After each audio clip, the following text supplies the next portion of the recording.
Hello everyone, I am Chaya Chauhan, Assistant Professor, RKGIT College Ghaziabad, and in the series of my lecture for Medicinal Chemistry 1 BP402T, this is our lecture 15 and topic for this lecture is indirect acting sympathomimetic drugs and adrenergic antagonist. So what are the indirect acting adrenergic drugs? Indirect acting means till now what we have studied, हमने पढ़ा direct acting agents जो directly sympathetic nervous system की activity को stimulate करते हैं. Now today we are going to study the drugs which indirectly affecting the stimulation of the adrenergic nervous system. So they are sympathomimetic drugs but acting indirectly. Indirectly in the sense, the first by increasing the release of endogenous norepinephrine, means these drugs act on the synaptic neurons and they release the endogenous norepinephrine or they stimulate the release of endogenous norepinephrine, and by stimulating these catecholamines they stimulate the adrenergic system or sympathetic tone. Then second mechanism is inhibition of MAO-A. So MAO-A is an enzyme that is responsible for the metabolism of the catecholamines, serotonin and dopamine. So if MAO-A amount is inhibited or its synthesis is inhibited, then the metabolism of these catecholamines or serotonin will become deficient or will be decreases. So when metabolism will be decreases, the amount of these catecholamines will be available more for the interaction with the receptor. तो जब यहाँ पे MAO-A की concentration decrease होगी, inhibit होगी, सो metabolism क्या होगा, metabolism भी इनहिबिट हो जाएगी कैटेकोलेमाइंस की, और अल्टीमेटली क्या इफेक्ट होगा, जो MAO-A से हमारा मेटाबॉलिज्म हो रहा था उससे जो कॉन्सेंट्रेशन डिक्रीज़ हो रही थी, जो हमारे कैटेकोलेमाइंस थी, अब उनकी कॉन्सेंट्रेशन डिक्रीज़ नहीं होगी because they are not going to metabolize. अब जब वो मेटाबोलाइज नहीं होंगे, so they will be more available for the interaction with the receptor. So in this way they will work. Then the third mechanism, what is the third mechanism?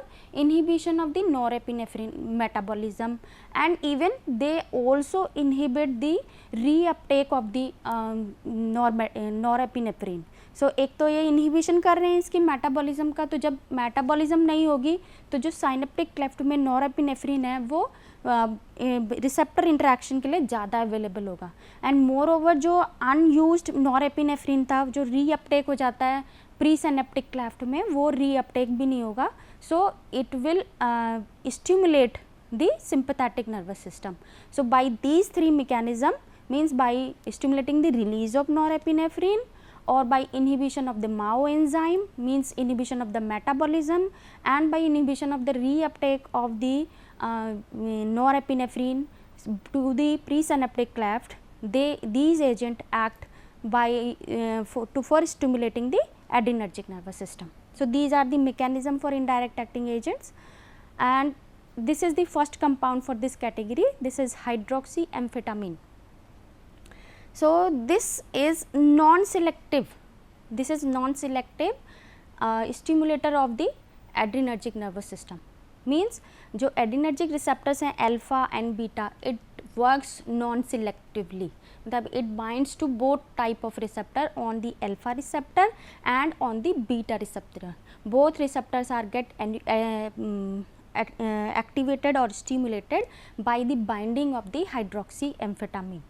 Now this drug is effective indirect acting sympathomimetic drug है because it enhances the activity of sympathetic nervous system. So we are calling it sympathomimetic. And कैसे ये काम करता है, ये pupil को dilate करता है, ठीक है. It is used to dilate the pupil for diagnosis. आई की डायग्नोसिस में इसको हम यूज़ करते हैं। जो आई की डायग्नोसिस होती है तो उसमें क्या होता है, पेशेंट हैज़ टू इंस्टॉल और administer the eye drops that can dilate the people for the examination of the I. So for that purpose hydroxy amphetamine is used, because ये हमारी कहाँ पे काम कर रही है, अल्फा रिसेप्टर पे प्रीडोमिनेंटली ये काम करती है। सो जब ये अल्फा रिसेप्टर पे काम करेगी तो अल्फा रिसेप्टर का फंक्शन वैसे क्या है, हमारा constriction of the blood vessel. अब जो ये क्या करता है, जो ये अल्फा और बीटा रिसेप्टर पे काम कर रही है, तो ये क्या काम करता है अल्फा रिसेप्टर हमारा वैसो डायलेशन का। सो जब ये हमारे उसको डायलेट करेगी, पीपल का क्या करते हैं, ये डायलेशन करते हैं, जो आई की जो आइरिस की मसल्स हैं उनको क्या करते हैं, डायलेट करते हैं। सो उस पर्पज़ के लिए, पीपल डायलेशन के लिए वहाँ पे ये हमारी हाइड्रोक्सी एम्फेटामिन यूज़ होती है। प्लस इसको अकेले ही नहीं, इसको हम cholinergic blocking agent, cholinergic blocking agent मतलब एट्रोपिन लाइक ड्रग के साथ में भी इसको हम मिड्रेटिक इफेक्ट के लिए, मिड्रेटिक मीन्स पीपल डायलेशन के लिए, इसको इस इफेक्ट के लिए यूज़ कर सकते हैं। और ये जो इफेक्ट जो प्रोड्यूस होता है दोनों के कॉम्बिनेशन से, एट्रोपिन लाइक ड्रग के, कोलिनर्जिक ब्लॉकिंग एजेंट के और प्लस हाइड्रोक्सी एम्फेटामिन के, ये सबसे इफ़ेक्टिव होता है, बहुत प्रोनाउंस्ड होता है। जो भी अकेले किसी ड्रग से अगर हम करें, in comparison to that the combination of these two drugs is producing pronounced mydriatic effect. So उस पर्पज़ के लिए हम हाइड्रोक्सी एम्फेटामिन यूज़ करते हैं। Then next drug is the L pseudoephedrine, L plus pseudoephedrine. So this is the next class from the indirect acting category, indirect acting sympathomimetic drug. So it is SS diastereoisomer of ephedrine. SS means जो ये दोनों ही हमारे carbons हैं, यहाँ beta carbon है और ये alpha carbon है, ये दोनों ही कौन से कन्फिग्रेशन में है, दोनों का ही कन्फिग्रेशन SS है, दोनों ही का कन्फिग्रेशन जो है वो क्या है, SS है। सो ये this is the SS diastereoisomer of the ephedrine, because दो सेंटर्स हैं, अगर हमारे पास दो या दो से ज़्यादा सेंटर होते हैं तो हमारा जो कंपाउंड होता है it is capable of producing diastereoisomers. So मतलब वो मिरर इमेजेस नहीं होते एक दूसरे के, तो ऐसे आइसोमर्स को हम डायस्टीरियोआइसोमर कहते हैं। सो ये इनडायरेक्ट एक्टिंग सिम्पैथोमाइमेटिक ड्रग है। अब ये फंक्शन कैसे करती है, ये जो इसका फंक्शन है वो स्टिमुलेशन है एड्रीनर्जिक रिसेप्टर का, और कैसे करता है, by indirect action, whether it will increase the stimulation secretion of the this norepinephrine or it will inhibit the metabolism of the norepinephrine. So it acts indirectly, और indirectly किस किस receptor पे काम कर रहा है, अल्फा एंड बीटा 2 रिसेप्टर पे majorly ये काम करता है, और दोनों में ही कैसे काम करेगा, वैसो कंस्ट्रिक्शन कॉज करता है और स्मूथ मसल्स का जो है वो रिलैक्सेशन कॉज करता है। ये इसका, क्योंकि हमारा अल्फा रिसेप्टर पे काम करेगा तो क्या करेगा, वैसो कंस्ट्रिक्शन, और स्मूथ मसल्स पे रिलैक्सेशन का इफेक्ट किस पे है, बीटा 2 रिसेप्टर से। And it also causes release of norepinephrine in synaptic nerve terminals में भी, क्योंकि यहाँ पे इनडायरेक्टली एक्टिंग है। इनडायरेक्टली एक्टिंग का पर्पज़ ये है, पहली मैकेनिज्म क्या है, stimulation of the norepinephrine secretion. So norepinephrine की सिक्रीशन को इंक्रीज करता है, और because it is working on the alpha and beta 2 receptor, तो दोनों का जो कंबाइंड इफेक्ट है वो क्या है, वैसो कंस्ट्रिक्शन और क्या है, स्मूथ मसल्स का रिलैक्सेशन। तो कहाँ कहाँ पे यूज़ होगा, सो ये जो है नेज़ल डिकंजेस्टेंट की तरह यूज़ होता है। किस केस में, जब कोल्ड हो, कोल्ड की मेडिसिन में नेज़ल डिकंजेस्टेंट की तरह यूज़ होता है। क्यों, क्योंकि ये वैसो कंस्ट्रिक्शन कॉज कर रहा है, वैसो कंस्ट्रिक्शन कॉज करेगा नेज़ल म्यूकोसा में, सो वहाँ पे it will cause decongestant effect. Now this is the next drug, that is propylhexidine. This is next drug from this category, indirect acting category. ये भी indirect acting sympathomimetic drug है, और ये third है इस क्लास की ड्रग, दैट इज़ प्रोपाइलहेक्सिडीन। सो पहली drug जो थी हमारी वो थी एम्फेटामिन थी, अब ये हमारी जो है ड्रग है प्रोपाइलहेक्सिडीन। सो प्रोपाइलहेक्सिडीन में आप देखो ये एम्फेटामिन का ही एनालॉग है। एम्फेटामिन में क्या होता है, ये रिंग जो है ये एरोमेटिक रिंग है। एम्फेटामिन में जो ड्रग है, एम्फेटामिन जो ड्रग है, ये रिंग जो है वो हमारा कैसा होता है, ये फिनाइल रिंग होता है, और यहाँ पे जो ये रिंग है ये हमारा क्या है, साइक्लोहेक्सेन। तो ये अब एरोमेटिक नहीं है, ये हमारा जो कंपाउंड है ये एलिफेटिक है, ये अब एरोमेटिक नहीं है, लेकिन उसी का ही एनालॉग है, बिकॉज यहाँ पे बाकी जो जो स्ट्रक्चरल की सिमिलैरिटीज़ हैं वो सिमिलर हैं, बाकी यहाँ पे जो रिंग है that has been replaced by the non aromatic ring. अब मैकेनिज्म क्या है इसकी, ये बाइंड करता है और एक्टिवेट करता है अल्फा एडिनर्जिक रिसेप्टर्स को in the mucosa of respiratory tract. So इसका मतलब समझते हैं, रेस्पिरेटरी ट्रैक्ट में वहाँ पे जो अल्फा रिसेप्टर है और ये हमारा सिम्पैथोमाइमेटिक एजेंट है। सो ये क्या करेगा, जो हमारा नॉरएपिनेफ्रिन है उसके जैसा एक्शन शो करेगा, नॉरएपिनेफ्रिन के जैसा ही एक्शन ये शो करेगा जैसा हमारा नॉरएपिनेफ्रिन कॉज करता है। सो क्या प्रोड्यूस करता है, वैसोकंस्ट्रिक्शन एंड डीकंजेस्टेंट इफेक्ट।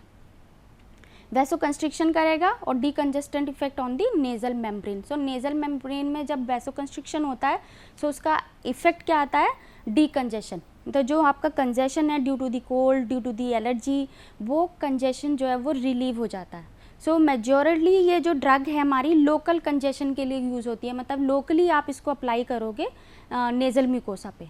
तो किन किन कंडीशन में हम इसको यूज़ कर सकते हैं, लाइक कोल्ड हो गया और एलर्जिक राइनाइटिस हो गई, साइनोसाइटिस हो गया। सो ऐसी कंडीशन में साइनोसाइटिस क्या होता है, जो हमारी नेज़ल कैविटी है ना, नेज़ल पैसेज है, वहाँ पे जो कैविटीज़ होती हैं वहाँ इन्फ्लेमेशन, वहाँ पे इन्फेक्शन होना due to the cold, due to allergens, उस कंडीशन को हम साइनोसाइटिस कहते हैं। तो इसमें रनी नोज़ हो जाती है, राइनाइटिस, एलर्जिक राइनाइटिस, तो रनी नोज़ हो जाती है ऐसी कंडीशन में, और कंजेशन प्रोड्यूस हो जाता है नेज़ल पैसेज में। सो उस कंडीशन को ये रिलीव करती है propylhexedrine, and most of the time it is used as use for the local action, मतलब वहीं पर ही पर्टिकुलर उस जगह पे इसको यूज़ करते हैं, not for the systemic effect. Now the next category for this sympathomimetic drugs, first category क्या थी हमारी, फर्स्ट कैटेगरी थी हमारी डायरेक्ट एक्टिंग, जिसमें हमने वेरियस ड्रग्स हमने डायरेक्ट एक्टिंग की पढ़ी थी इससे पहले। फिर हमारी जो नेक्स्ट कैटेगरी थी वो है इनडायरेक्ट एक्टिंग।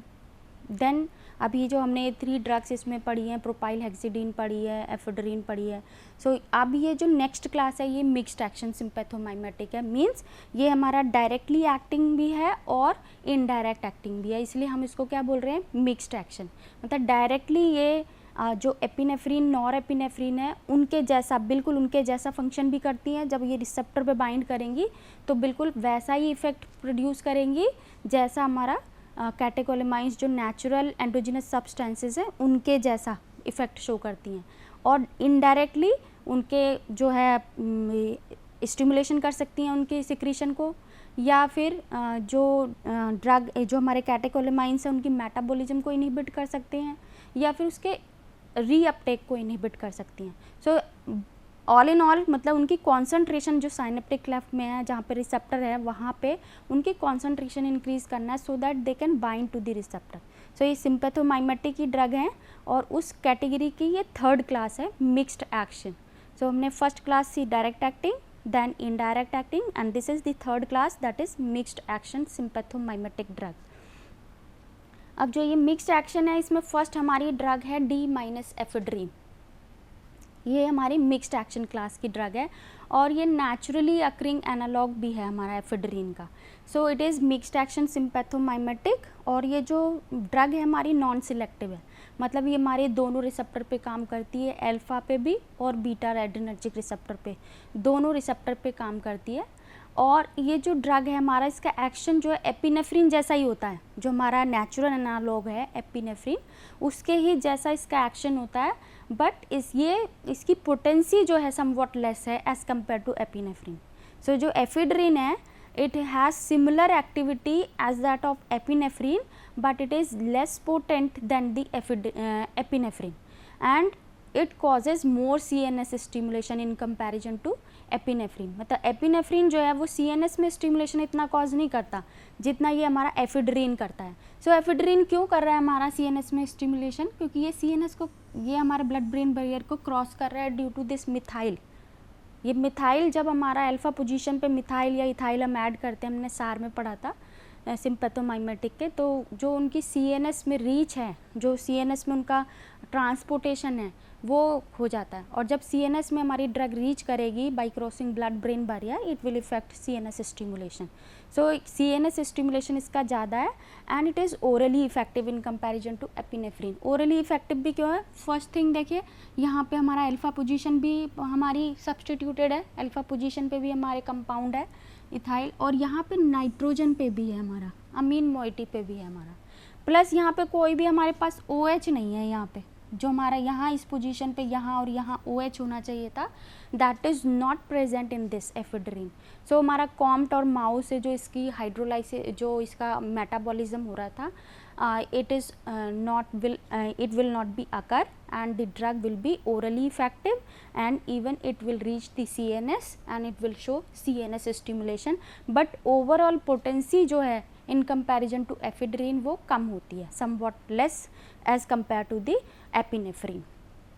अब जो हमारी एफेड्रीन है हम इसको यूज़ कहाँ करेंगे, इसके जो हमारे एफेड्रीन है यहाँ पे आप देखो, इसके इंट्रोडक्शन से 2 कायरल सेंटर भी बन गए, 1 और ये 2, इट हैज़ 2 कायरल सेंटर्स। सो इसकी वजह से इसकी 2 फॉर्म बनती है, इरिथ्रोफॉर्म और थ्रियोफॉर्म। सो इरिथ्रोफॉर्म कौन सी होती है, माइनस एफेड्रीन प्लस एफेड्रीन, और थ्रियोफॉर्म कौन सी होती है, minus pseudo ephedrine and plus pseudo ephedrine. तो जो डी आइसोमर है ये मोस्ट एक्टिव आइसोमर है ऑफ दिस, एंड ये जो है जितने भी हमारे इसके आइसोमर्स हैं ये एफेड्रीन एंड सूडो एफेड्रीन के, इनमें डी आइसोमर जो ये हम इस समय पढ़ रहे हैं डी माइनस एफेड्रीन, ये इसका सबसे एक्टिव मोस्ट एक्टिव कंपाउंड है, आइसोमर है, और ये नेचुरली फाउंड होता है, ये नेचुरल प्लांट में प्रेजेंट हमारा जो है एल्केलाइडल ड्रग है।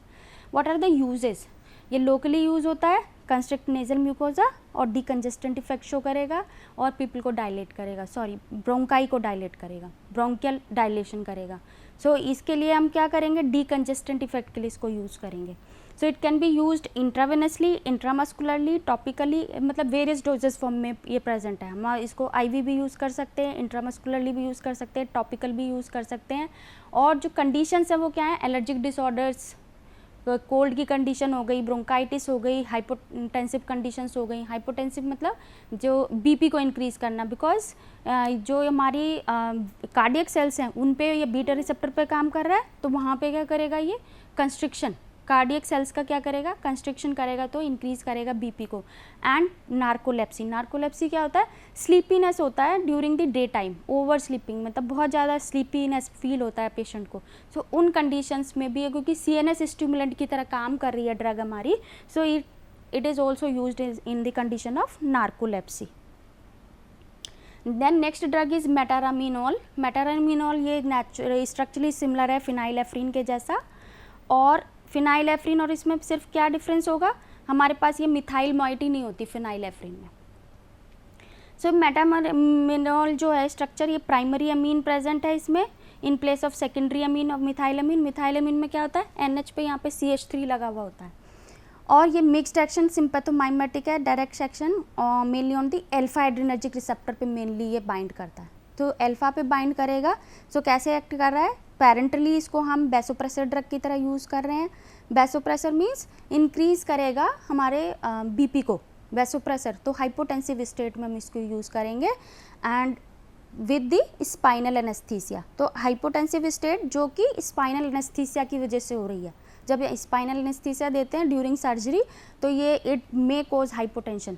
सो हाइपोटेंशन को कम करने के लिए या BP इंक्रीज करने के लिए this drug is used as a vasopressor drug. Other use क्या है इसका, सीवियर हाइपोटेंशन स्टेज में, लाइक किसकी वजह से हो सकता है, हीमोरेज की वजह से हो सकता है, मेडिकल रिएक्शंस, मेडिकेशन की जो रिएक्शंस होती है एलर्जिक रिएक्शंस, उनकी कंडीशन से हो सकता है, और या फिर जो हमारी ब्रेन में कोई ट्यूमर है उसकी वजह से जो ट्रोमा कॉज हो रहा है, शॉक कॉज हो रहा है, उन कॉम्प्लिकेशंस में भी हम इसको मेटारामिनोल को एज अ वैसोप्रेसर ड्रग जो BP इंक्रीज़ करेगा उस ड्रग की तरह हम इसको यूज़ कर सकते हैं, metaraminol. Then next topic is the adrenergic antagonist.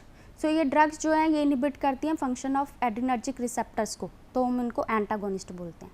So these are also called as a blocker drug भी कहेंगे हम इनको, एड्रिनर्जिक ब्लॉकर भी बोलते हैं, या फिर सिम्पैथोलाइटिक एजेंट भी बोलते हैं इनको हम। सो ये जो ड्रग है इनका क्लासिफिकेशन क्या है, ये नॉन सिलेक्टिव अल्फा एंटागोनिस्ट हैं, या फिर सिलेक्टिव अल्फा 1 एंटागोनिस्ट होंगे, या सिलेक्टिव अल्फा 2 एंटागोनिस्ट होगा, बीटा एड्रिनर्जिक एंटागोनिस्ट हो सकता है, और मिक्स्ड एक्शन मतलब अल्फा और बीटा एड्रिनर्जिक एंटागोनिस्ट दोनों हो सकते हैं। सो ये हमारी जो क्लासिफिकेशन है इसमें हमारे पास ये 5 क्लासेज हैं, non selective, selective alpha 1, selective alpha 2, beta adrenergic and mixed action.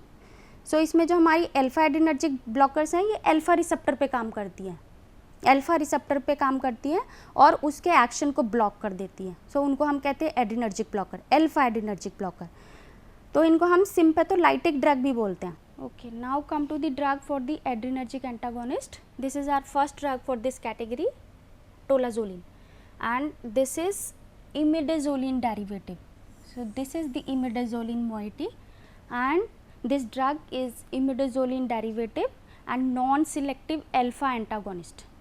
Means non-selective means it has the binding with the alpha 1 and alpha 2 both receptor. And when it binds to the presynaptic alpha 2 receptor, because alpha 2 receptor present both presynaptically and postsynaptically. When it binds to presynaptic alpha 2 receptor, so what was the agonist effect of alpha 2 receptor? जब हम इस पे agonist drug bind कर रहे थे तो हमारी effect क्या था, ये नॉरएपिनेफ्रिन जो कैटेकोलेमाइन था उसके रिलीज को कम कर रहा था. ठीक है, अब ये क्या करेगा, नॉरएपिनेफ्रिन के रिलीज को इन्हांस करेगा. ऑपोजिट इफेक्ट होगा बिकॉज इट इज़ एंटागोनिस्ट. और जब ऑपोजिट इफेक्ट होगा तो ये क्या करेगा, हमारा कार्डियक मसल्स को उनको स्टिमुलेंट करेगा. स्टिमुलेंट इफेक्ट होगा बिकॉज अब जो ड्रग है हमारी वो नॉरएपिनेफ्रिन रिलीज कर रही है, increasing the release of norepinephrine. और सेकेंड एक्शन क्या होगा, जो हमारी वेस्कुलर स्मूथ मसल्स हैं उनको क्या करेगा, ये उनको ये रिलैक्स करेगा. वेस्कुलर स्मूथ मसल्स हैं उनको क्या करेगा, रिलैक्स करेगा due to the release of this norepinephrine. So it has two effect. Cardiac muscles पे ये स्टिमुलेंट इफेक्ट होगा due to the release of norepinephrine and vasodilatory action on the vascular smooth muscles. So ये जो हमारी drug है alpha receptor पे antagonist effect है इसका. अब इस ड्रग को हम यूज़ क्या करेंगे, जो टोलाजोलिन है इसको हम ट्रीट करने के लिए रेनॉल्ड्स सिंड्रोम ट्रीट करने के लिए यूज़ करते हैं. ये रेनॉल्ड्स सिंड्रोम क्या होता है, इसमें जो हमारी स्किन में आर्टरीज जो ब्लड सप्लाई कर रही हैं वो कंस्ट्रिक्ट हो जाती हैं, दैट बिकम कंस्ट्रिक्ट. तो जो पर्टिकुलर एरिया है स्किन का वहाँ पे ब्लड सप्लाई कम हो जाएगी. जब ब्लड सप्लाई कम होगी तो वहाँ पर्टिकुलर हैंड्स में, फीट्स में, स्किन के उस एरिया में जो है कोल्ड और नम्बनेस फील होती है. And this disease is triggered by the cold की वजह से ट्रिगर होती है. सो ऐसी कंडीशन में आपको क्या मेडिकेशन देनी है, that causes vascular vasodilation. So ये जो ड्रग है हमारी tolazoline, it causes vasodilation and for this effect it is used in the Raynaud's syndrome. Because यहाँ पे क्या है, वेसो कंस्ट्रिक्शन की वजह से नम्बनेस और जो कोल्ड फील्ड हो रहा है वो वेसो कंस्ट्रिक्शन इफेक्ट की वजह से शो हो रहा है. जो आर्टरीज हमारी वो कंस्ट्रिक्ट हो गई हैं. Now come to the second use.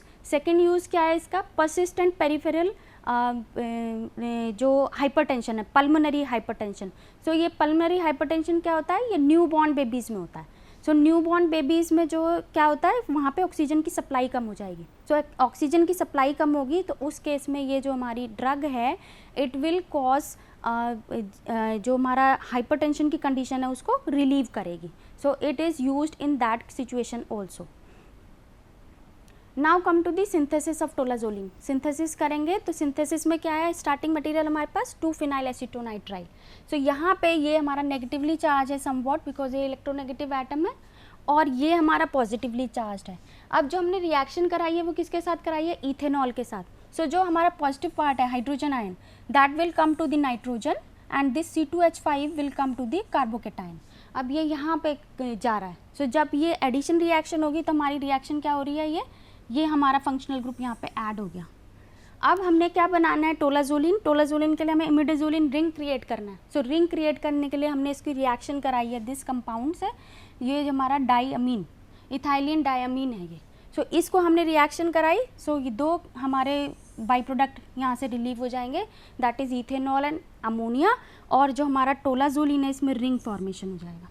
This will lead to the ring formation. So this is the synthesis of tolazolene. How you can prepare this tolazolene by the 2-phenyl acetonitrile. The starting material for this is 2-phenyl acetonitrile and we will react this with the ethanol and ethanol reaction will give rise to this intermediate compound that is ethyl ester of aminophenzylic acid. This ethyl ester of aminophenzylic acid is treated with this diethyl diamine, ethylene diamine, and ethylene diamine will give rise to the ring formation and this ring is the imidazoline ring and will lead to the formation of tolazolene. So, this is all about this synthesis, tolazolene synthesis, and these are the references for this. Thank you so much.